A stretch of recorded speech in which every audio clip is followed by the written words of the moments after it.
Not every ghost haunts the same. While some ghosts are content to just walk around, some like to be disruptive by banging doors, sending chills up your spine, or simply going boo. There are some ghosts, however, that take disruptive haunting to another level.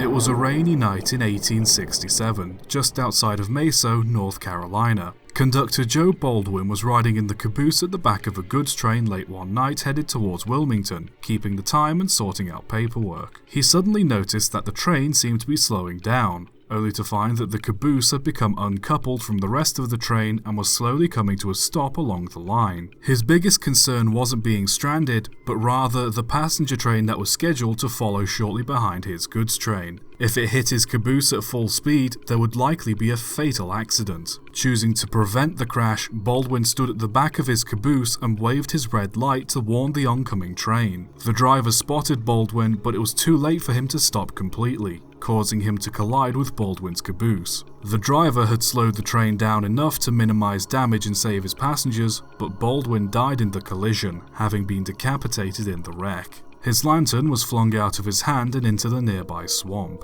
The accident was quickly cleared and he was buried a few days later. Some accounts of the story say that his head was never found. After the accident, local residents said they spotted a white light appear along the section of track close to the collision. The light appeared frequently and rumors started to circulate that it was Joe Baldwin's ghost searching for his missing head. The light was later reported as appearing far in the distance and floating around 5 feet off the ground as it moved east along the tracks. Some sightings even spotted it approaching Mesa Station before disappearing or moving back down the line. Some people and railroad workers have said they've spotted 2 lights along the track, with the lights being bright enough for some engine drivers to see them and stop their trains, thinking it was someone signaling them to stop. Eventually, the railroad started to use red and green lights to signal drivers, as the ghost lights were disrupting so many services. Supposedly, while President Grover Cleveland's train was picking up fuel and water at Mesa, the president spotted the odd signal lights, and when he inquired about them, was told the story of Joe Baldwin. Some accounts of the story say that the president spotted the ghost himself. The ghost has been a frequent sight around Mesa, with people stating they too have seen the infamous light. In 1964, a ghost hunter by the name of Hans Holzer was contacted to confirm whether the ghost was real. Holzer cited how frequently the ghost had been spotted and as such confirmed of its existence. In 1980, that segment of the railroad was no longer in use, and as such the rails were pulled up.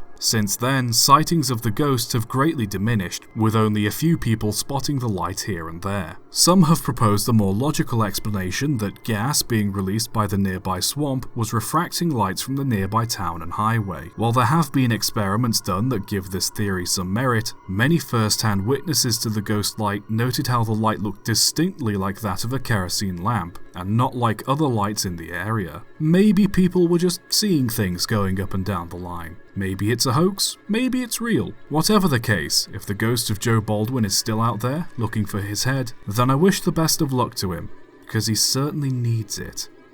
Subscribe for more.